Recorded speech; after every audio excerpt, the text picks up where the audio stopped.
candid conversations, unfiltered opinions, and humor with Abeg Vex Podcast.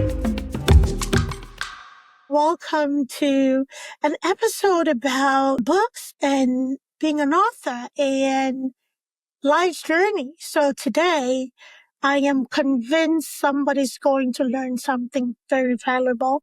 I have the honor of having with us today Beth Pellino-Dudzic. Beth, welcome. Thank you for having me. I know we're going to have fun and enjoy this. Yes, I'm looking forward to it. So, Beth, you're an author, and we're going to talk about your book and the characters within your book. So, what led you to wanting to write a book? What led you to wanting to develop a character and put a story out there? Well, it's funny. The book is about rock and roll and the club scene that was in New York. And I was part of that. And so if we start there, right? So then I was part of that. So for 25 years, I had this story in my head, and legit, I had it in my head, and it would come in little snippets. And it was sort of like a black and white movie, and it would be this piece, that piece, whatever. And during the 25 years, I raised 3 daughters and I became a single mother. So, the story was still there in my head. I actually have 3 other stories that I said, you can't come out yet. You got to stay on the shelf. So I was clean, and this is legitimately what happened. And I did want to be a singer back in the day. And when you're younger, you have more fear of, am I gonna be good? Am I pretty enough? Because that's what women had to deal with, right? You had to look a certain way. So I backed off of it, feeling that, I'm not going to be able to do that. All my friends were musicians and people in record companies, and I've met many rock stars and people around that. But then there comes a time, and I just had finished school, and it was business administration, right? It had nothing to do with music, nothing to do with acting, which was another thing I wanted to do. I felt that there was a force in me, and I needed to get that out, and fear kept me from doing that. So what I did was I went to work in a big accounting firm, and I had a great job, and the music part started to wane a little bit because then my job, here I am out of school, living, going to work in Manhattan and commuting into the city. So everything was like fun. It was a fun time to be working in Manhattan. So go back that I have this story in my head for 25 years, and it started coming at me like a lot. And one day, this is God's truth. I was cleaning my house because I'm a little bit of an OCD freak about cleaning my house. And the stories started to come together. Like before, the characters didn't have names. It was just like this and this. And I went into the shower, I turned it on, and all of a sudden, the story, as the water's hitting me, is running through me. Like, this is the character's name. This is where and I was like, no, I have to write it. And I believe that this was my time. Like, your creativeness, if you're that kind of person and you tamp it down, right? You say, I'm not going to be a singer. I'm not going to act. I'm going to raise 3 children, and you tamp it down, but it does come out in other ways. I used to have, and I lived in Hawaii. That's where my daughters were born, and always wanted to come back to New York, which I eventually did, but I had to go through a divorce to do that. And that's a whole nother women's thing of going through a divorce with children. It's so much different with children. But I was able to get back to New York. I got a job at IBM as a single mother, but for me, the creativeness came out, and I gave the best parties. People always wanted to come to my parties. It was like a thing in Honolulu. And so my creativity went to that, to planning parties and doing that, but it was still there. So when it came through me, I said, my gosh, I got to write this now. And I got my old laptop, which was, I was hoping that the story would stay in there. And then I got my new computer and I just wrote and wrote and wrote. And it was like, as I was writing, this story was starting to roll and take form. And I knew exactly where I was going with the characters and how I wanted it to be. And because it starts in New York, there's a little bit of the New York banter that we have. And the female character, and I don't mind saying this, and I've said it many times, is me to a certain extent, right? Now, I have books 3, 4, and 5 written, and I'm working on book 6. And that was interesting how that happened. So I know where the story's going to go. And the female character is an Italian girl from Long Island. Well, I didn't grow up in Long Island, but I was an Italian girl who grew up in Westchester, which is right by New York City. And there's nuances of being in an Italian family. And so there's a lot of swearing that goes on because that's what happens. And her father is, as we say, very connected as an Italian family. They're very wealthy. My father was connected, but it's something you never talk about in your family. It's just, it's there and you don't talk about it. So there are certain things with that nuance that I put in the book because I can speak to that and I could speak to the New York club scene. So the book I started probably about a year ago, started writing it and I haven't stopped. And I thought it was one book. So then I went to look, and for anybody who's interested in being an author and self-publishing, a lot of people think, Amazon will take your book. Amazon does not. You can upload your book on Amazon, but Amazon doesn't take new authors. So they come to you. You can go to them to download your book. But in that process, what you need to know is, do you want your book to be a real book for people to buy and be a book that people want to read, or is it a vanity piece? Some people just want to say, hey, yeah, I published a book. So yeah, go ahead, upload it onto Amazon. But I knew I needed things like a publishing consultant. I looked at the self-publishing aspect and I dealt with 2 really bad people. And I found this site called the Alliance of Self-Publishers, which if anybody wants to do that, please, that's the avenue to go on. And what they do is they rate all the self-publishing, and there's quite a bit, but there was only like 6 or 7 that had a green light. Everybody was yellow, and there were a lot of red lights, which is like, stay away from them. And I dealt with 2 of them. So I interviewed all the people that were green, and I finally found my publishing consultant. And she went through the same thing as I did with one of the bad companies. And what she does is she helped me put together a team. And she's phenomenal when it comes to, like, I did buy my ISBN numbers, copyrighted, that I can do, but she kind of pulls it all together. And I interviewed editors because, believe it or not, you need an editor. Like I said, you can upload your book on Amazon, but it's not a quality product. So you, as an author, you want your book to be at the highest standard if you want people to read it and take you seriously.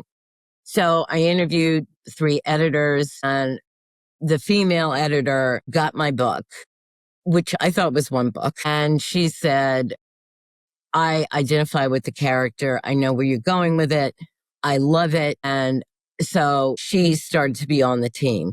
Then I interviewed people who do book covers and, believe it or not, the artwork and the book layout. And the woman who I have is a phenomenal artist, and she's done thousands of book covers. So she was very excited to do my series, and her work is phenomenal. She does my website. She does my book layout. So boom, I have my editor. I have my artist who does a bunch of things. Then I needed, and this is the most important thing that people need to know, is marketing your book. And that's where the big money comes in. And I am having weekly meetings with my marketing person. And here's the good thing is that my marketing person, my publishing consultant, and my artist have worked together on several projects. So when I brought them all together, it was like a happy, we all collaborate with each other. And, I feel I do have the A team. My publishing consultant said, you got the A team, girl. Oh, let's go. So when my editor looked at my book, she said, this is 2 books. This is not 1 book. And the name that I came up with, they said, it sounds like a self-help book. So I said, all right. So we collaborated. And the series is the Perfection Saga, but it's 6 books and every book has a different name. Every book will be like playing. The first one is playing hard. The second one is playing high. And the third one is playing rough. I know the name of the 4th one, but so we collaborated on that and we're like, okay, let's do it this way. So I know that when my books are out there, they've been done and I've created that with these people. And it is a lot of money. I mean, you do have to spend a lot of money if you want a good product. If, like I said, if you just want to say, hey, I published a book, go upload it on Amazon. And I have a proofreader. And she's kind of important because she tracks my books from book to book. And she lists all the name of the characters and, how they're related. Because sometimes I forget, if you're writing book 5, sometimes you forget, well, who was the person in book 1? She has it all down. And she keeps me to my timeline because I'm going from the mid-1970s to present time. So there were things like caller ID. And she said, caller ID didn't come out yet. And I was like, oh, okay, well, we've got to change that. So those people are important to keep you where you need to be. And because I look at this series as something that will blow up, and I just, book 3 is going to come out soon. And like I said, book 4 and book 5 are already written. So I leave you in a cliffhanger with every book. And my desire is every 4 to 6 months, get the next book out. Because if I'm leaving you in a cliffhanger, you're going to want the next book. You don't want to wait. I mean, some people say, a year. No. That's how you lose people. You want them to be engaged and you want them to want that next book. So that's my plan. So yeah, the female character, very strong. And she's very strong in the way she sees her band. There's a whole story about how it's put together. And she falls madly in love with a lead singer from another band. And it was like an immediate attraction, fall in love, like boom, right away. It was that electricity. So as the story goes on, even though she's tough as nails and when she's on stage, she commands it, right? She owns it. But her Achilles heel is the love that she has for this man. And so the story goes through that. And I also take the music industry from the 70s and bring it to today. And there was a lot of changes in the music industry. Back in the day, a record company would come see bands that were playing in the clubs. And if they liked you and if you had original music, which is very important, they would say, okay, we'd like to do a demo with you. And just because you do the demo doesn't mean they're going to sign you. But say you get signed, then the record company dictates to you, okay, we need 5 albums out of you. Like, that's what they did. And it was sort of do the music, go out on tour, to promote it and promote. And then you go back to the studio and then it's like, okay, you need to do album number 2. And it was very much like that. And I don't know if you remember Prince when he wrote Slave on his face. Yeah. Was because the record company and that man had like music in a vault someplace that was never released, but he was owned by the music company and he was told, okay, put out the next album. And so, yes, they owned you to a certain point. And then the music industry started to change once we got MTV. And MTV opened the door for a lot of bands that maybe wouldn't have made it, but they did a video. And if your video got played on MTV, I mean, that was gold because then they played it. You know, if you were on their rotation, they would play you like every hour. And people were like, I gotta get it. I gotta get it. And they used to have, I don't know if you remember TRL. Yeah. And so then they would interview you and people would be like, oh, this band is interesting. That's one thing my daughters were like, Mom, can we go down and go to TRL? And I was like, maybe. So music for me was always very important. And it was a running theme through my life. My parents were teenagers when I'm the oldest and I had a brother very close in age to me. And then there was like this gap and my other 2 brothers came. But my parents were very much into music and my father was into his doo-wop music. So I grew up with that, which we hated. You know, it was like, Daddy, please change. But now I have a love for that music because, you know, there were so many, and I'm not talking Elvis Presley. My father liked the African American doo-wop bands. That was, to him, that was the music that you listened to. And I grew up with that. And I also grew up with the Beatles and the British invasion, which was, you know, great. So music was always played in my house. I used to love the Ronettes and all the women songs. And it's funny because when you listen to them, it's all about, you know, I want him to love me, like I need him. And so for women, we've changed that. Like we don't need, you know, it was all about, oh, you know, I need this man to fall in love with me. And now it's like women are like, no, I don't need that. I need to be me. And that was great to see that progression.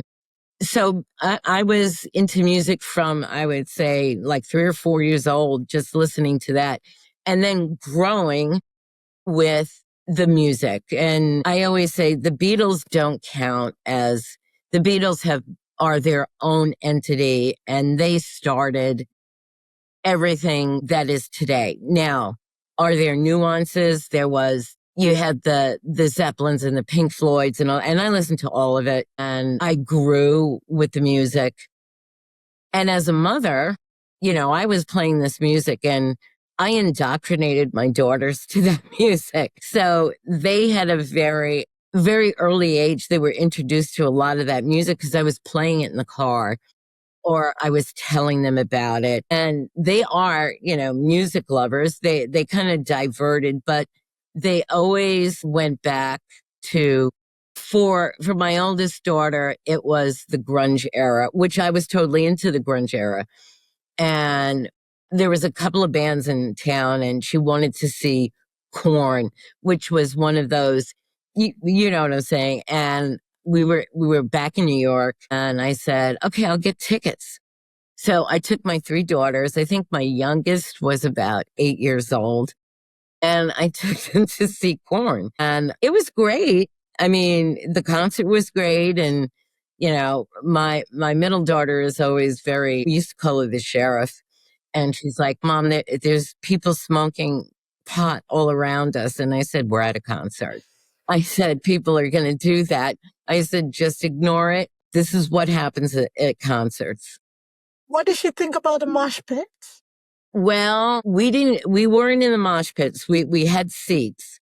And I would never, I swear, when that thing all started, I said, I would never I would never get general admission and be on the floor. I think my oldest daughter went to a few concerts where there were mosh pits, but that era was very male dominated, that like the mosh pit, the angry youth guys. And of course, at the same time was Girls Gone Wild, which was like so sexist. And so I hated that. And I would tell my daughters, I don't ever want to see your face on any of that because it's degrading. And so you mesh those two together and it created something that I didn't like in music, but that's what was going on.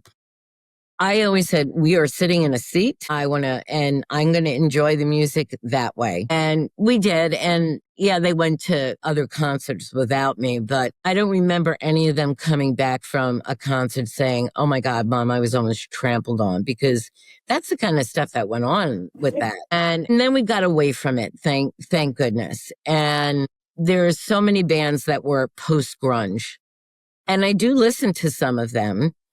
And it was sort of like we had, metal and we had alternative. And then, so then we started classifying music. I listened to all of it to a certain extent. So as I said, so music for me, like when I wake up in the morning, I turn on Spotify and I do my house cleaning to music. And I did create a playlist in every one of my books.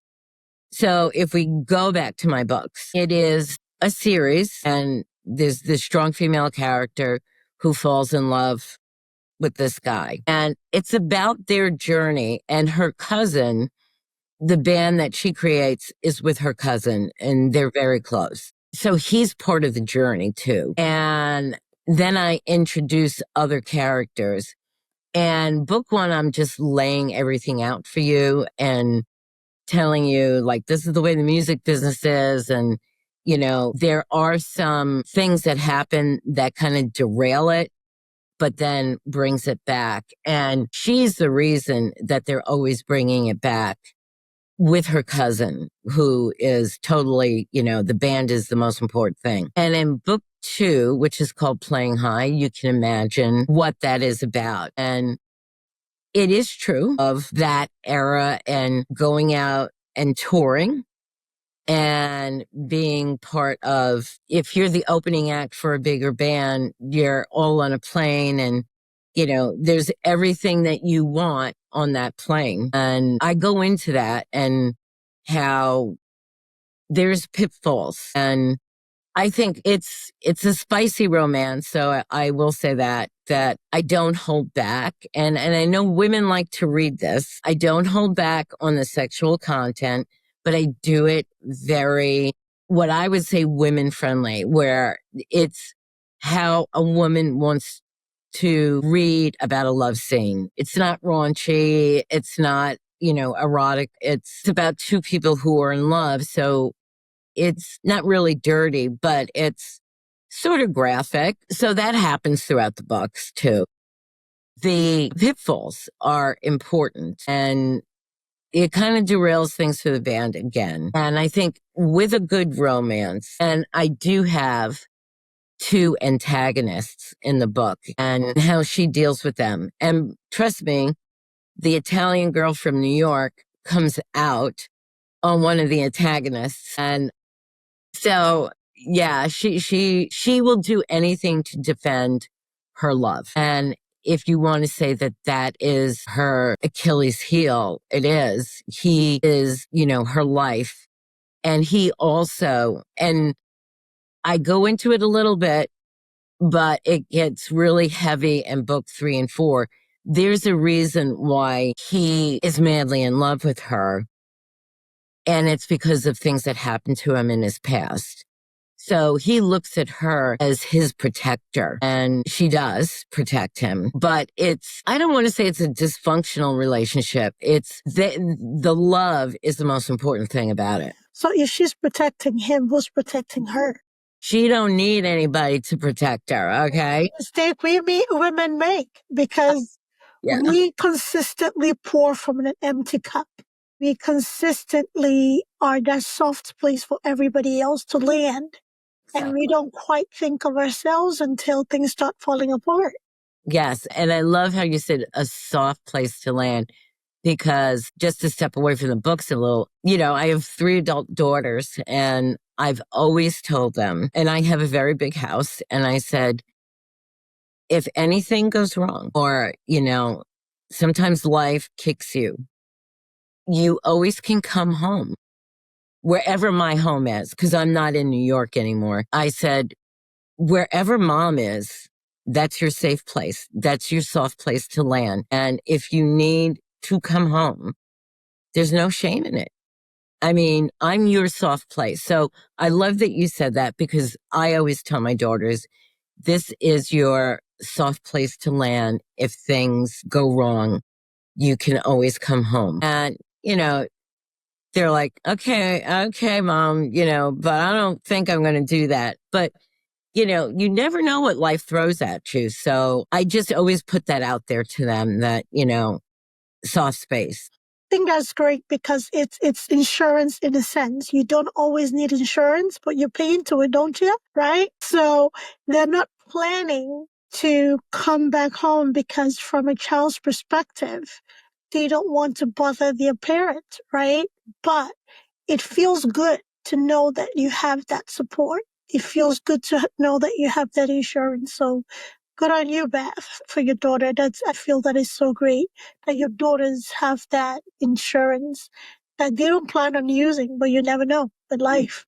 Exactly. And, I've met other people who, when I said, of course, if they need to come home, they need to come home. And they're like, "Oh, you want them to come?" I said, if they need to, yes. Because I know people who won't do that. And I don't understand as a mother how you turn away your child, no matter how old they are.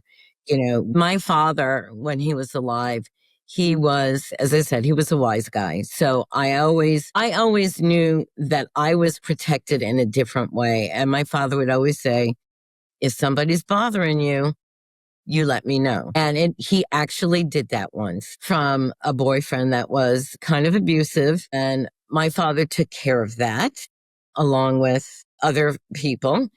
And he would tell my daughters, they were young, and he would say, if anybody gives you anything, you come and tell grandpa. And it was sort of this feeling that when my father was alive, I knew no matter what, he would take care of whatever it is that I needed to take care of. And then, he got sick, and I ended up with, my mother was there, of course, but I was the one who spent 4 months down in Florida while he was, getting chemo treatments and everything. And, at least I had that time with him. Like, I gave him back what he always gave to me, which was, don't worry about anything. I'll fix it.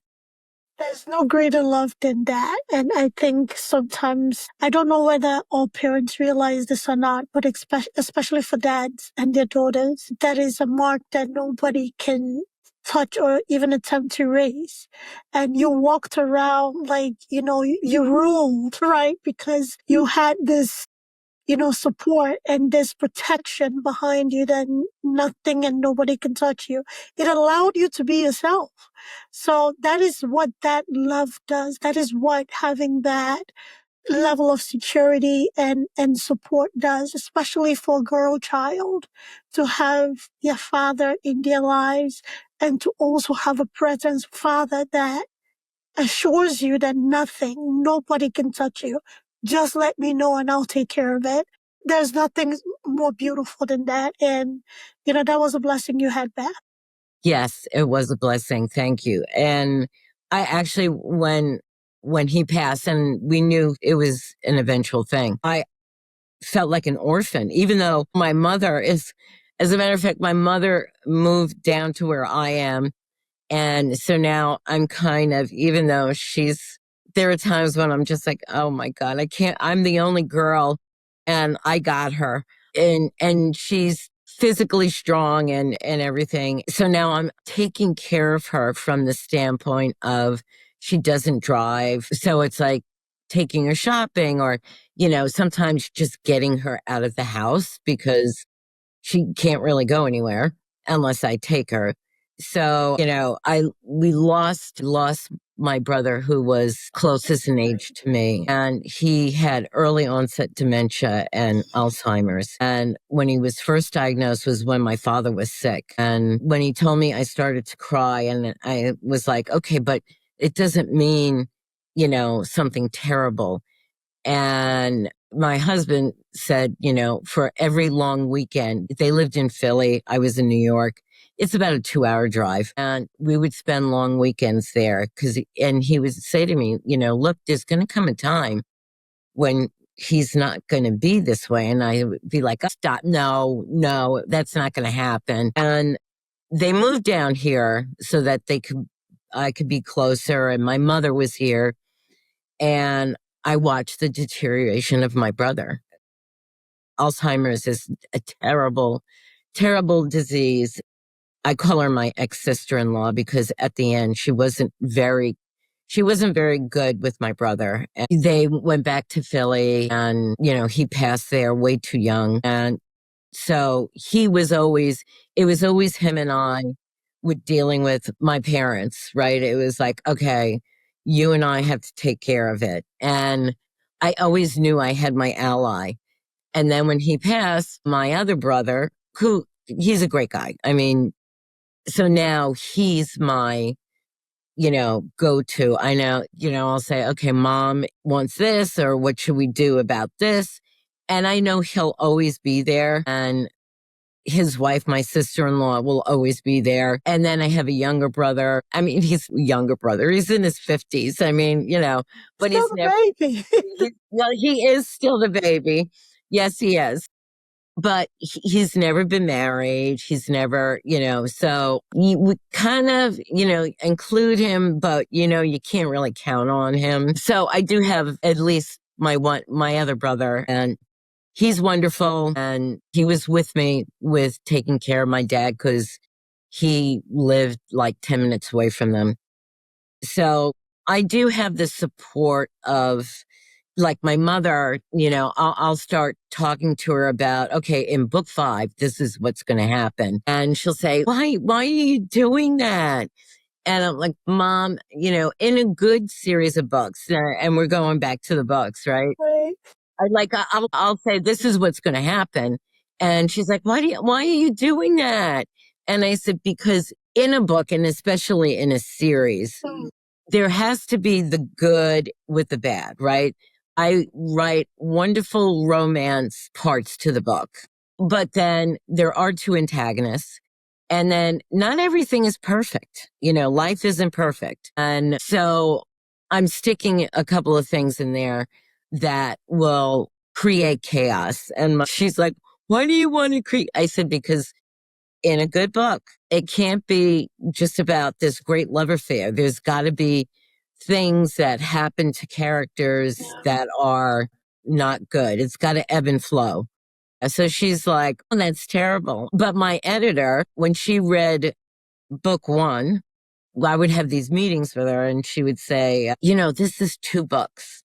And I said, okay, where are we going to cut it then? Where's, because it's got to be a cliffhanger. And we found the spot.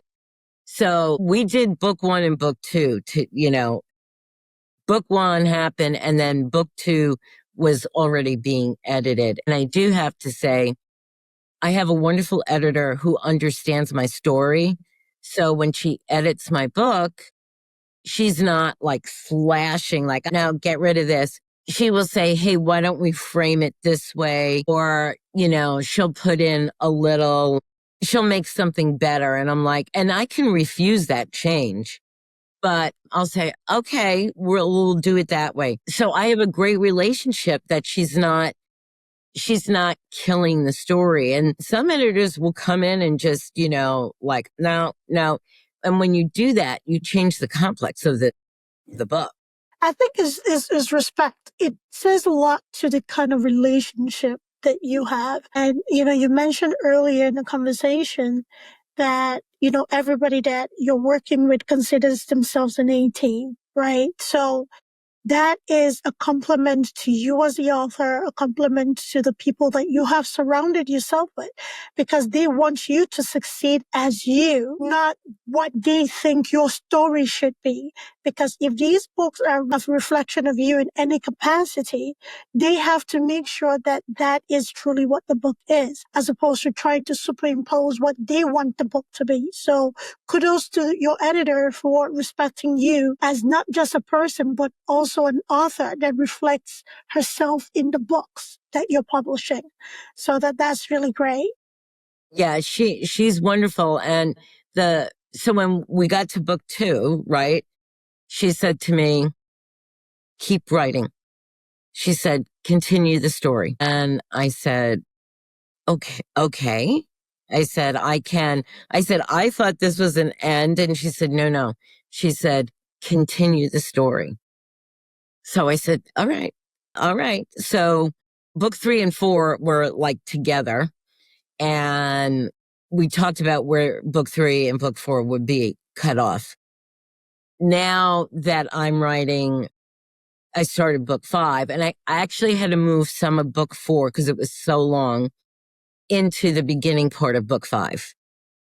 Now that I'm writing book 5, and I decided I'm just going to kind of continue the story into 5 and 6, because book 5 has about 180,000 words, and that is extremely long. A romance book usually is about 98,000 words. So I know I'm running long, and some of it will go into book 6, but the plan that I have for book 6 is going to have some really hard moments in it. So I'm willing to let 5 and 6 be a little bit longer. And I think that's going to be a discussion I have with them. And so, yes, they want me, my publishing consultant said, hey, I worked with this author and she gave me some tips, this woman, which was really nice.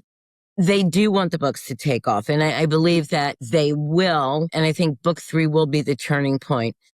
And as I'm writing it, I wrote songs because they are a band, and every book has songs. And at the end of every book, there's a playlist, because there's certain songs that either the female character covers. Okay. And I'll just say one song that is an important song, not because they sing it, because it's brought up in the story, and it's Stevie Wonder's You Are the Sunshine of My Life.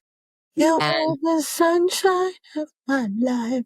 And it's a very emotional thing for the female character, because it has to pertain to her parents. And her parents are, as the story goes on, her parents take a bigger role in the story, especially her mother and then her father. So Right.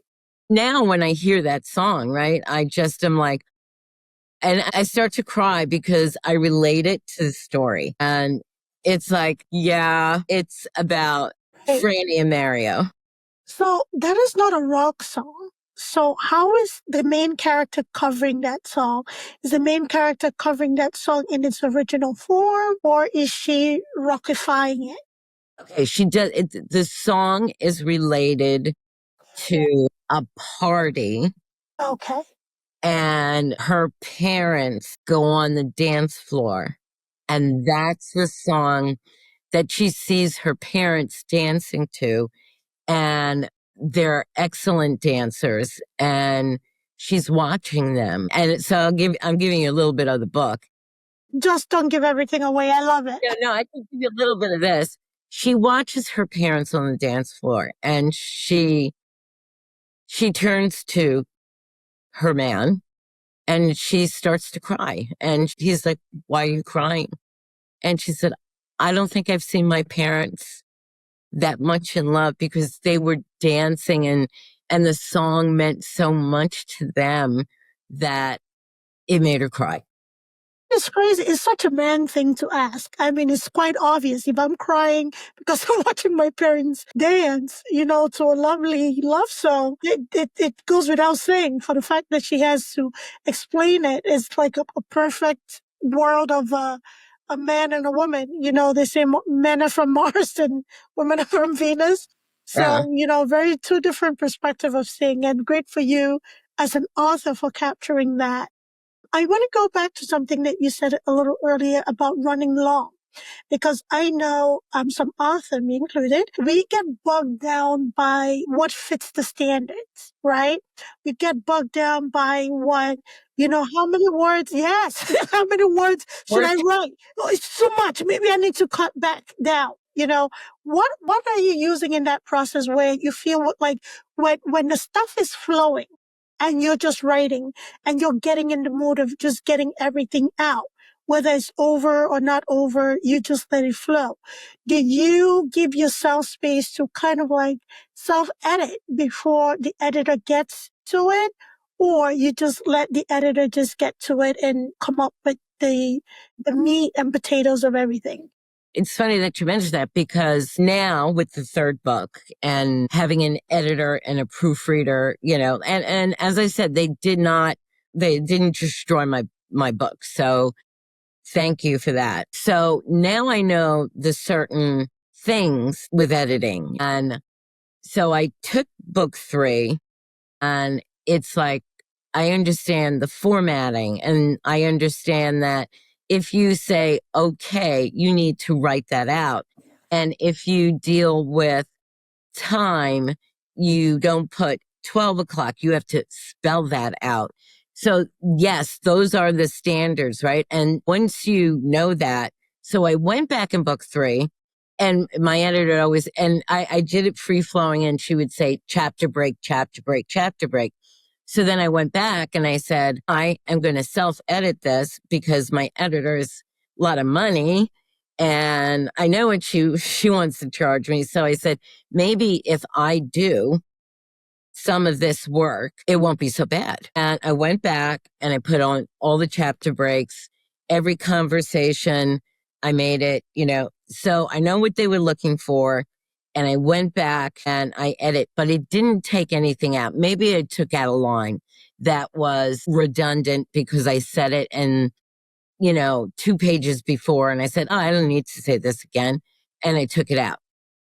As far as word count, I already know that I'm way over and I don't care. And so right now, book 3 is done. I know it's going to go to my editor, but my marketing person, I said, it's done. I mean, it's ready to go.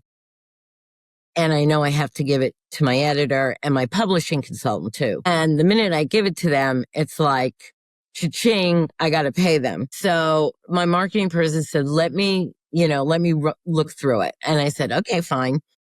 So book 3 is done. I'm doing the self edits on book 4 as we speak, and then I'm going to go back to writing.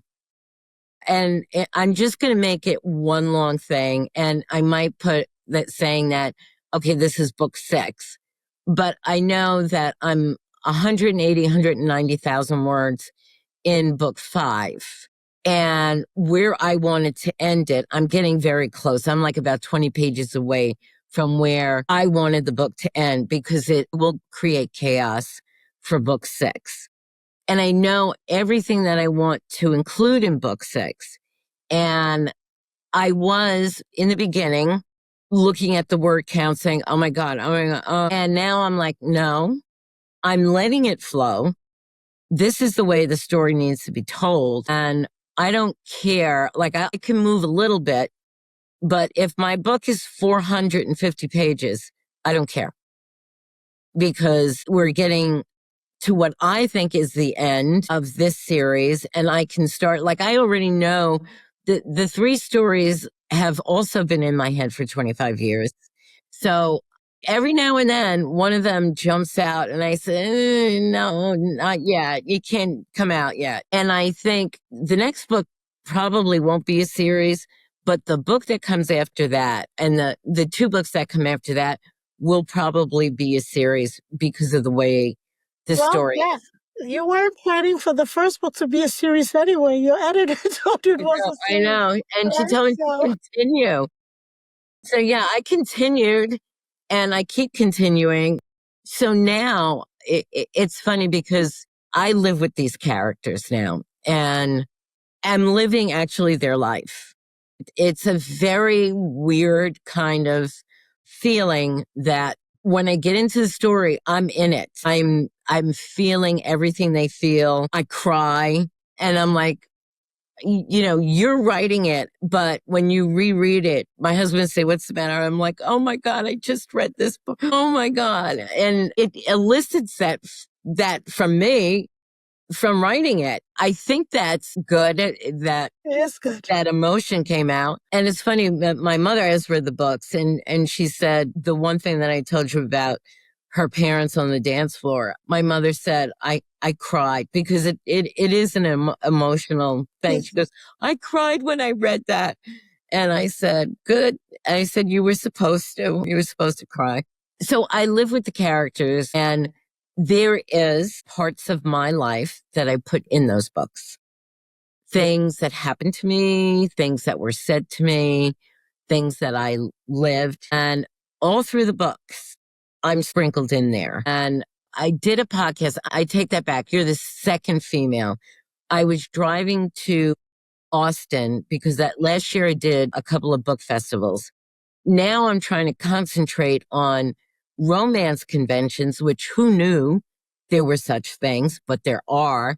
And thousands of women go to them and some of them are already booked up, but I'm being annoying and say, "Hey, I'm on the wait list, but I really want to." I do have 2 scheduled for the fall, but there are some that are happening in like April, June, July. And I'm really going to be that squeaky wheel saying, I want in. The book festivals were wonderful, but it's, all different types of books. It's not romance. And the romance genre, as you know, is huge. It's the biggest genre out there.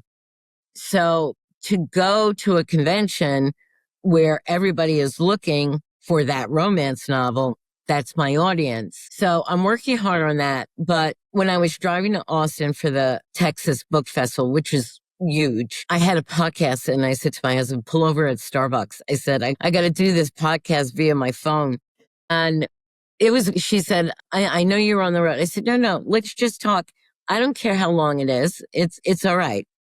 So I have my husband and my miniature dachshund, because she has to come with us, in the car.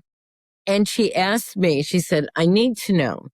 There's a scene in the book where the female's name is Gina." So, she says, "Gina does this thing." She said, "Is that fiction or did you really do that?" And I said, you want to know the real deal here. And I said, "Well, because you asked." And I always tell people, if you read the book and you want to know if something is me or is it fiction, I will tell you. So she asked me the question and she said, "Did you really do that?" And I said, "Yes, I did." And she was like, "Oh my, I can't, really? You did that?" I said, "Hell yes, I did." I said, don't encroach on my territory. And that's basically, what happened. And she was just like, "I have so many other questions, but I know you got to get." And we spent 90 minutes talking to each other and it was wonderful. And I always say, and I probably will put up a TikTok reel today. I used to do them all the time, but now it's just getting the book on. And I found that Threads is starting to be a very good social media platform. There's a lot of action. They have authors, they have romance authors, and you get into those communities and it's great. But the biggest thing is finding those Instagram influencers that have like 100,000 followers. They're hard to find. I always, whenever I do a TikTok reel, I said, if you're an influencer, get in touch with me because you have to pay them. So, that's the hard part, is always trying to get, and once you get that person and once you get that out there, then things start to happen. And for me, it's a slow burn, but I am getting my books out there. And I know that once people read them, they're like, "This is great. When is book 3 coming out?" Yeah. For the influencer part, Beth, there are apps and platforms that are actually centered around that, where it's like an influencer market. Where you pitch a book and you know what you need from an influencer and they actually reach out to you. So you I don't know about that. yeah, But yeah, I know like at least 5 of them that are marketplace for influencers. Influencers are constantly looking for product to promote and people who have products that need influencers to promote them also, are on those platforms. Another place, not that I'm advertising TikTok, but here we go. Another side of TikTok that is helpful is like, what do they call it? The book TikTok side of TikTok, where book talk. book talk. Right. And I've been trying to, and thank you. I know book talk is big and It's huge. I'm trying to find those people. So if you know a marketplace, tell me offline because I've Yes. been dying to get a book talk because here's the thing with book talk. I have Books a Million. I don't have Barnes and Noble, but it's the same thing. And I can't get my book in there because, the publishing houses pay Right. for all those tables and Right. stuff. My book you can get in Barnes and Noble, but you have to go to the information desk and say, I want to order this book. If enough people do that, they might consider putting my book on their shelf, but they're not going to do it. But Book Talk has a display and it's romance, rom-com, which I'm not rom-com, I'm more romance. And then the genre that I don't understand, and I know it's big, is the romantasy. Fantasy, romantasy. Wow. We are getting places. And so those are all indie authors that book talk, but they have a display. And that's where I need to be. So that's why I need a book talk influencer and then they'll say, okay, well, let's put her books on our display because whatever entity, puts those displays up and it's for indie authors. So I'm looking to get those. So if you know a marketplace offline, tell me because I've been trying to hit them up and that's where the marketing dollars Well, I was going to suggest that let your marketing person, because you are the author, granted you're promoting your book. There is a reason why you have a marketing person I'm not a huge fan with cold messaging, but it does wonders, right? So it's just a matter of skimming through, social media platforms to see who's actually promoting a book, reading a book, and that is how hey, I have a book that I'd like for you to read so you can talk about it. It starts with one person and it snowballs from there. So you're taking on a lot and your marketing person should also be helping with that sort of a thing because there are people, I do know that influencers that are actually looking to promote books and that is the one place, especially with everybody's attention span being so short. There are ways to reach out to, the influencers to read your book and promote your book. You'll have to tell me about that. My marketing person is wonderful. She does trailers. Yes. She's finding, these romance conventions, but it's the influencers and the woman that my publishing consultant, I talked to her and she said, my daughter does all my social media and she found these influencers where I go on my social media and I'll spend like maybe an hour and a half going through because some people message me and I'm a big person. If you message me, I want to answer you back pretty quickly. But her daughter found the influencers and, I'm not going to ask her. I can't ask my daughters to do that when they're working and they're willing to help with some things. But this woman's daughter just does all of her social media right now. Can't afford to pay somebody to do that because I am paying my marketing person. But when book 3 comes out, my publishing consultant needs to get paid. My editor needs to get her first installment. And we're talking like thousands and thousands of dollars. So I want those influencers and I'm willing to pay them. I just need to find them. And if there's a place where they're at, I need to know where they're at. Absolutely. Because I don't mind, if it's a good influencer.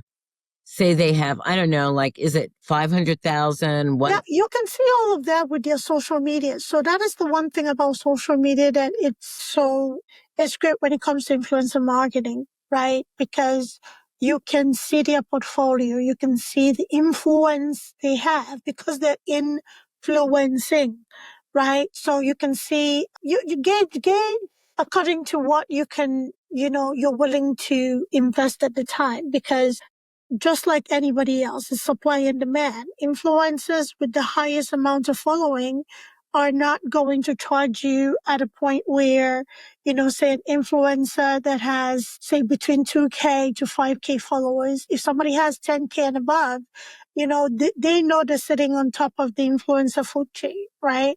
They may charge you a little more. However, somebody that is building, their portfolio, reviewing, talking about a book, all of that stuff. And the platforms that I'm telling you about, most of them are paid platform. As an entrepreneur, being very mindful of budget and stuff like that, it may not be the first place to start. However, going on Book Talk and looking at those influencers that are actively reviewing books, right? And having them, read the book and review it. I think that is the best bet, because social media is free for the most part, right? And it takes getting that in. And once, you have book 1, book 2 reviewed, or book 3, now at this point, you are in a space where, with notoriety and people talking about your book and people knowing about your book, people will be reaching out to you to, ask if you can review the book, because maybe they've read the first 2 or the first 3. You're in the right direction and you're doing the right thing. That's the one place I would say anybody should look. Your marketer, if you're paying your marketer, let your marketer do that homework, where just look on Book Talk to see those influencers that are actively reading and reviewing books. It'll save you in the long run as opposed to paying to be on a platform. There's so many platforms, yeah. But there is a upfront cost to be able to get on. I wanted to know, so when you decided to write a book, so mom has done a great job raising her daughters, going through life, experiencing corporate world and all of that stuff, right? Being a Right. great daughter, being a great friend, the whole nine. And then one day you tell your daughters, guess what? I'm writing a book. And guess what? My first book is finished. What was that like? What was their reaction? Okay, well, that is a good question, because they were like, okay, mom, okay. And then I would say, oh, my publishing consultant. And they're like, they're millennials. So they think they know everything, and they think they know everything about social media. And they will say, mom, you don't do that. And it's like, okay, well, they are looking at it from their standpoint. So before the book was actually published, I was reading them excerpts and I stopped. And they're like, why are you stopping? And I said, I don't feel comfortable reading you the next couple of pages. And they're like, well, why not? I said, well, it's a sex scene and I'm not going to read it to you. And they're like, we're old enough. And I said, yeah, I know, but as your mother, I don't want to read it to you. So when they got the book, they were like, what's going on in your head? And I've been very honest with them. And I said, I am, because I created a publishing company, which my publishing consultant said, you own everything, create your publishing company. So I did that. And I said, I want to eventually hand over this company to you guys. I want to give you a legacy. And they're like, yeah, okay, all right. And sometimes I'll tell them things that I'm doing with social media, and they're like, no, don't stop, don't do it. And I said, and then my marketing person says, I know they think they know everything, but they really don't. And mom has created a whole different persona, changed my hair. I went on a keto diet and lost a lot of weight.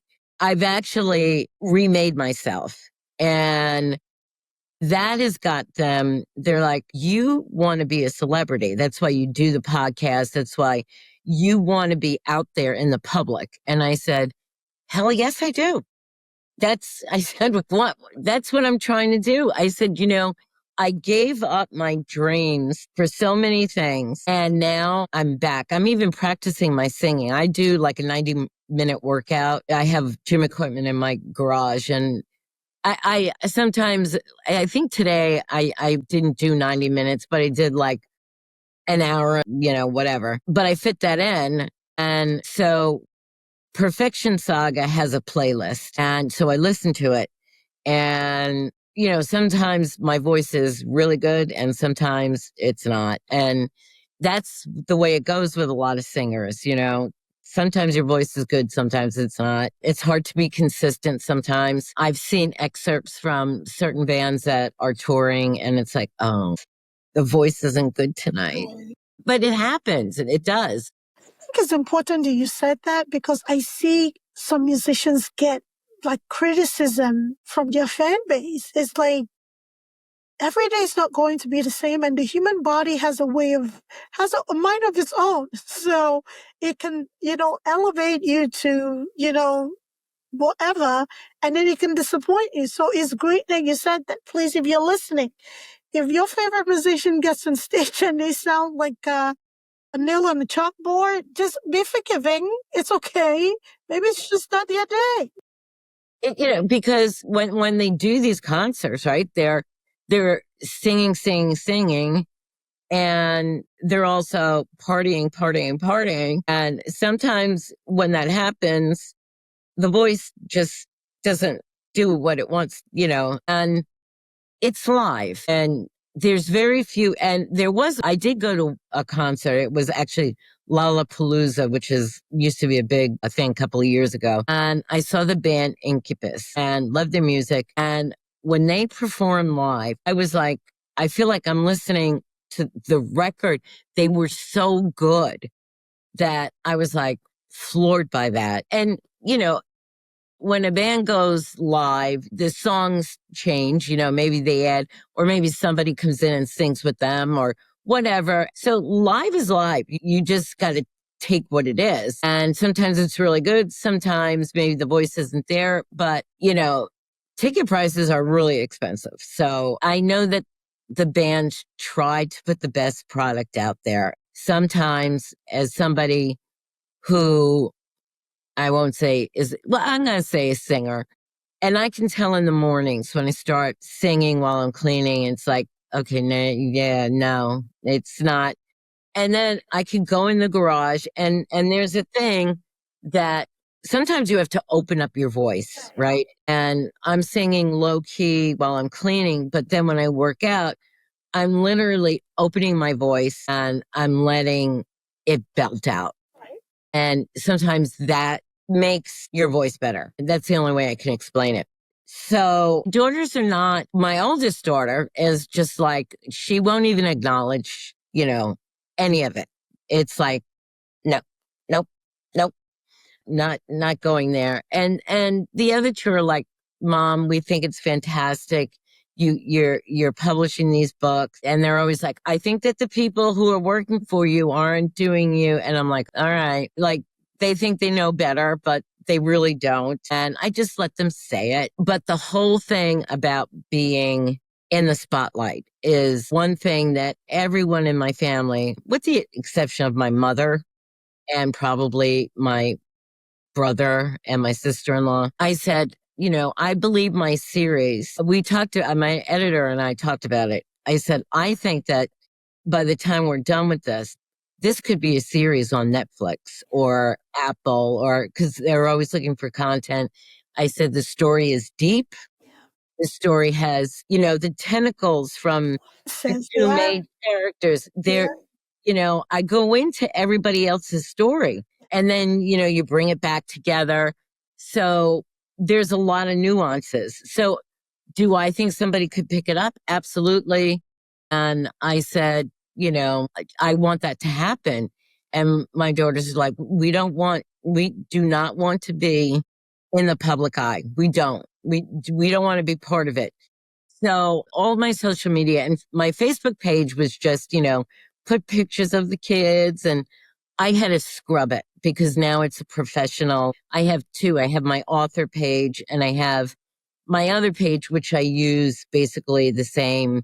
I might add a few other things in there, but I had to hide all the family photos. I had to hide anything that was family related because none of them want to be recognized. And I do, and I hate saying this because I feel like I'm too young, but I do have an amazing granddaughter. My oldest daughter had a baby and it's a girl. So I said, "Oh, good, you gave me such aggravation. Now you're gonna, but this baby is so good." And I go out they're in Portland, Oregon, and any chance that I can make an excuse to go there, I do. And she FaceTimes me and I said, she's not calling me grandma or any of that. So she calls me Gigi. And my daughter's like, look, Gigi's on the phone, and she'll wave to me. It's adorable. But I don't want any, my daughter doesn't want pictures of her. And my Facebook page is in professional mode and I just don't want to put that. They don't want to be there. And I said, if things take off, guys, I'm sorry. And they're like, but I think they will change I because think they will. I think they will support you. I think it's a safety thing because let's be honest, putting yourself out there is inviting all kinds of things, yes, right? yeah, That is why people choose to just have a life of solitude in a sense where it takes a certain amount of grit and, not caring. And as a New Yorker to a New Yorker, I understand it takes you didn't tell me you're from New York. Come on now, it shame takes, on you. We got to a stick certain amount together. of New York to say, you know what, kick rocks, bounce salt, right? Yeah. I'm doing this. But from a place of safety, I get it. I'm not somebody that puts my family on social media. That's because I'm a very private person other than, doing what I do here. So it invites all kinds of things and there are crazy people out there. Okay. Even celebrities, most celebrities hide their children or hide the faces of their children, especially when they're minors, right? So people that you invite all manner of things, criticism, negativity, and all kinds of things. So they love you. They want to support you from a safe distance. Yes. That may change, like you say, it may not change, but I think, kudos to you for scrubbing your Facebook page, respecting their request to be private while you focus on reinventing yourself. And kudos to you for reinventing yourself, right? This is what I tell people. It is never too late. If you have that thing on your spirit to do, it is going to nag you until you take your last breath. And for you, you just got tired in the shower. You're like, okay, since you're flowing through me, I'm going to put you on paper. And that is great because not everybody has that ability to say, you know what, this is it. I'm tired of hiding. I'm tired of putting my light under a bushel. I'm just tired of the fear of the unknown, the what ifs. I'm going to do this. Whatever happens is going to happen. So kudos to you for that. But your children, I respect your decision. And most people have that, they don't know where this is going. Is the fear of the unknown. Should you get a star in Hollywood Walk of Fame, will they show up? Absolutely. Yeah, exactly. I mean, if mom makes the New York Times bestseller list and this story is made into, they'll be around. Yes. And I said to them, I would love to get to a place where I could hire you to do social media or do this or do that for me. But They'll I'm come not, around, Beth. They'll come around. They'll come I'm around not, in their time. Yes. I yeah, know it as a mother, we want to leave a legacy for our children. We want our children to see the importance of the heart we're pouring into something. We want our children to have maybe half of the enthusiasm we have about something, but it doesn't always happen that way. I had to learn this, being a mother. A child will have you scream, yell, scold, blue in the face. Nothing changes. The one thing the children are paying attention to is your action, right? So it's going to get to a place where they'll come to you and say, okay, mom, what do you need help with? right? Keep that hope alive. You can't make them do it. They'll come to you when they're ready. Yeah, no, they will. Just one thing that everybody's said to me is most authors do not want to. They don't like to do podcasts. They don't like to have their face out there. They don't want to talk. And I said, why not? Wouldn't you want to talk about your work? There's two aspects of it. Like you're the brand, right? Because you're the face behind the books. And then the books are the brand, and you have to mesh them together, right with the criticism. Really, when I first started doing TikTok reels like a year ago, I got two people who were very crude and rude, and I read it and then I deleted it. And I went on TikTok and I said, I know not everybody's going to like me, and I'm okay with that. You have to say, not everybody's going to like me, and I get that, and that's okay. But do not be crude and rude. I will delete what you said, because my space is about positivity. And yes, I'm trying to sell the books, but I'm positive and I appreciate people who follow me, and I let them know that I appreciate that. But it's a space of positive. So if you can't be positive, then I will delete you off of whatever I'll delete your comment. What I found really interesting, and that's only happened to me twice. Most of the time, I really get positive feedback from people. But here's the thing that shocked me. I learned it on TikTok, and then I'm noticing it on Threads and something else, where I didn't know that they were dating sites, because I get a lot of gentlemen who message me, and some say, are you looking for a sugar daddy? And I'm like, what? And so, I have to delete those things. I have to delete them. Wait, Beth, where? On TikTok? TikTok. And it started on TikTok, and then Threads became. And so I think there's somebody who's sending me pornographic stuff. They do that. They do that. And obviously I don't look at it, and I could tell.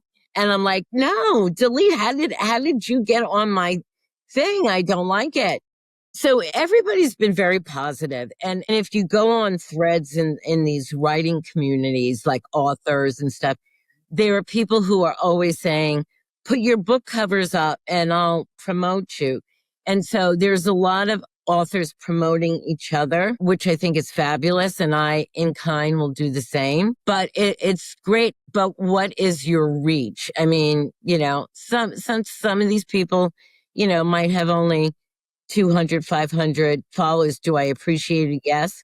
But I'm looking for the bigger ones. And the other thing that's starting to happen, and I'm sure you're aware of it, once they see you, okay, once they know this woman's got 2 books out and she's putting it up there, all these marketing people now hit you up. Everybody's trying to sell something. That's the thing about, you have to have the patience to ignore things, respond politely, or decline. Everybody's trying, even the people propositioning you for a date or sugar daddy and all this kind of stuff. There's a market for everything, right? So that is the thing with the media. Yeah, it's a market for everything. So, with those things, you keep blocking and deleting them, because that's not what you're there for. It's a very different generation, which is a question that I wanted to ask you. It's a very, very different time, right? How is it like, tell us about growing up in the rock and roll era in New York City, right? Okay. Because there's a certain life force that era holds or held. Yes. Even I wasn't born, I am a millennial. I wasn't born in the rock and roll, the heat of the rock and roll era. However, for some reason, my soul is from that time, because, any rock and roll band is basically what gets me, to the point that my obsession with Queen. Oh, I have a story for Queen. I want to hear it. Oh. My obsession with Queen was so heightened during my last pregnancy that is all I listened to. Well, you pick good music. And even my 4-year-old knows a lot of the songs now. Yeah. See, good. You're trained. You see, you have to do that. You have to do that. So please tell us about that, because I I will. absolutely love rock and roll. I love. Okay, so I'm going to tell you my Queen story first. Okay. So high school, my two girlfriends, and we were into David Bowie and, Lou Reed and Roxy Music. And there was a band, Mott the Hoople, and we love Mott the Hoople. So Mott the Hoople was in concert, and the opening act was this band called Queen, right? Don't know them. So there we are. And I won't say we were very well prepared for the concert. And we watched, and it was Freddie Mercury when he wore that white thing that went up like that. He was wearing that. And we were looking at each other going, who's this band? They're really good. And when we left, when the concert was over, I said, Mott the Hoople played their two famous songs, but that band Queen was phenomenal. And so we saw them when they first came to the United States, and they were fantastic. They really were. Since you are a Queen fan, I want to ask you, because somebody asked me this in podcast, and I did watch the biopic that was on Queen. Now, I've also watched a documentary that was the real story. And you and I both know the real story. And Freddie Mercury, as wonderful as he was, did a lot of things to put him in a position where he got AIDS. And, it was gritty. It was hard. It was, what Freddie did. And the biopic just glossed over that whole thing, which, I guess maybe they did that because they wanted the masses, people to see it. But I felt like you're not really telling the true story of Freddie Mercury. So I wasn't enamored with that. I wanted to see what you felt as a Queen fan. How did you feel about it? This is always what happens with Hollywood and movies about a person's life. Expect some level of glamorization and glossing over and, omission of things, because the purpose of a movie is to highlight the good stuff, right? If you want a biopic will give you raw. If you want a documentary on the person, you will get everything. You're actively seeking that out. However, when the box office is involved, when a certain budget was allocated to something to be completed, expect, lipstick. Yeah. Regardless of how big, ugly, little that pig is, there's always going to be a lipstick on it. And I think that is the disappointment that true fans who know a history experience when, things go to the box office or things get turned into movies. If you go in with the idea that, okay, this is going to be glamorized, this is going to be as fashion forward and as palatable as possible. That's the word. Exactly. Yes. I expected it to be, I don't want to use the term watered down. I expected it not to be the full shebang. Okay. You went in. I went in with no expectation whatsoever. I just wanted to see Freddie's story. I just wanted Freddie's story in the Hollywood way, the movie way. I wanted to see how everything was going to be portrayed. I didn't go there with the intention of, okay, I'm going to get the full story, right? So I think that's where the disappointment comes in. When you know the story, when you've seen a biopic, when you've seen a documentary of sort, for you lived through that time, right? You knew the story as it was unraveling. However, I've come to know the story. So for you know what happened. You were entrenched in that, baptized even, right? So I can see the disappointment. Right. But, if I speak to any fan of anybody, be it a movie star, a musician, a philanthropist, whoever it is, right? If you know the story, you know the story. When you see anything is turning into a movie, expect that palatable for everybody touch to it. And when you go in with that mindset, you won't be disappointed. You're like, I expected it. So, yeah.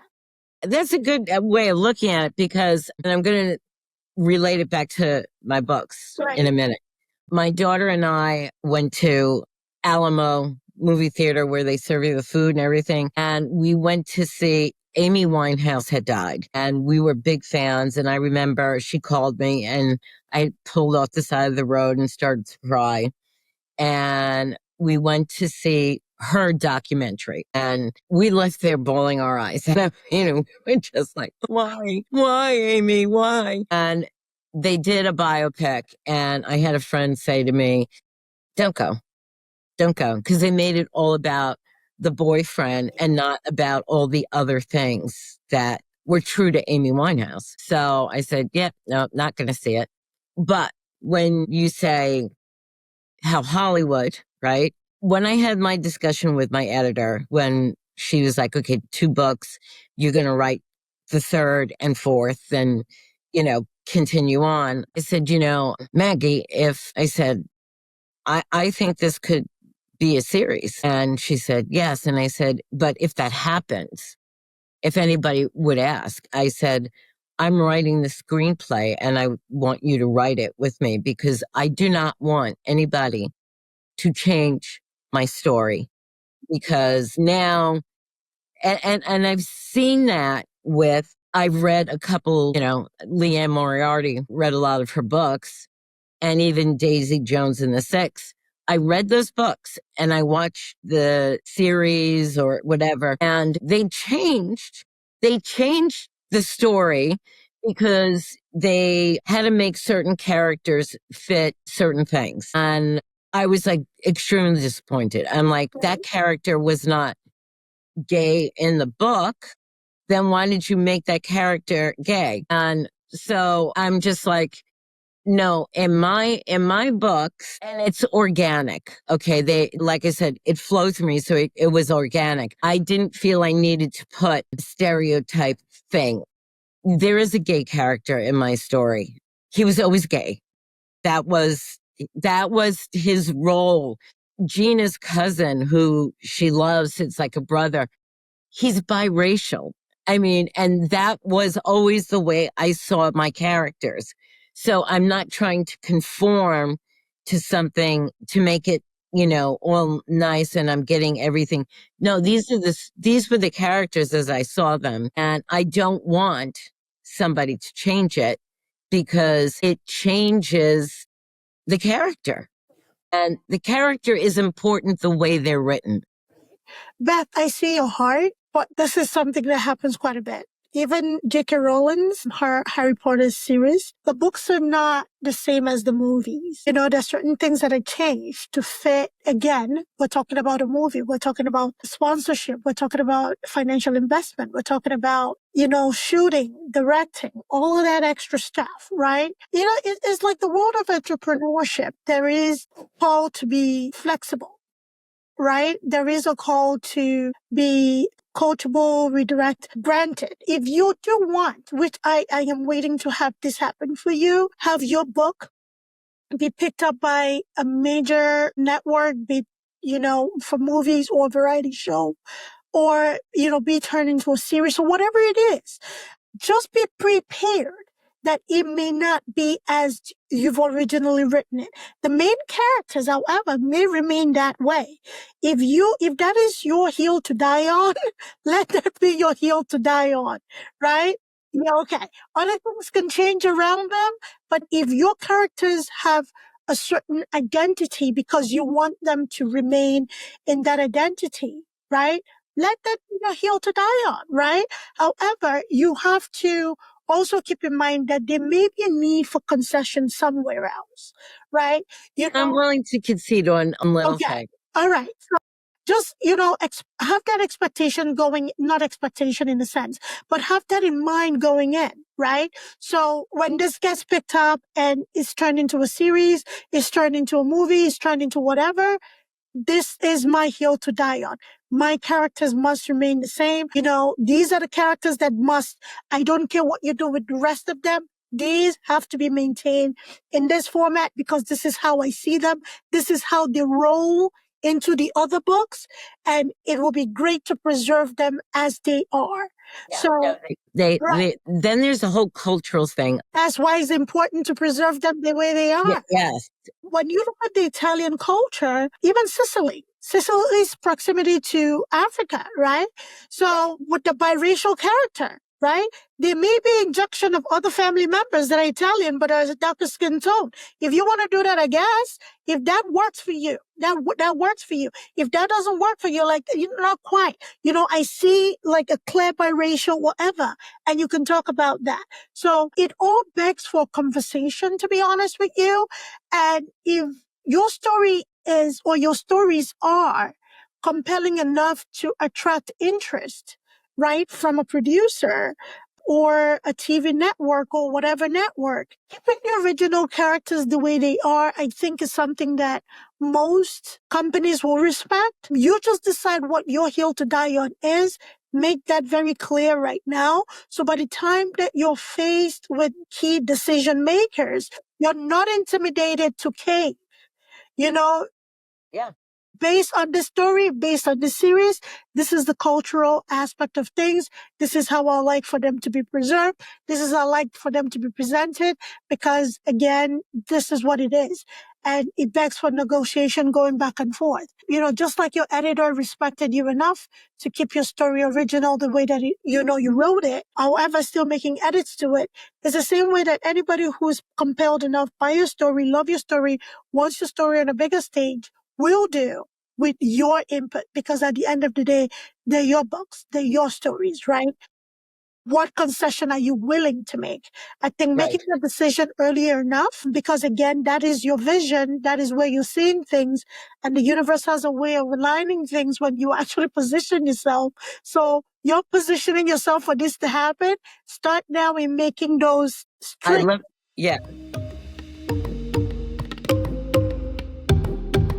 Thanks for tuning in to Abeg Vex Podcast. If you enjoyed today's episode, don't forget to subscribe, rate, and leave us a review. It really helps us out. We'd love to hear your thoughts and continue the discussion. So join us on social media or drop us a message. Until next time, keep exploring, stay curious, and keep pushing the boundaries of your world.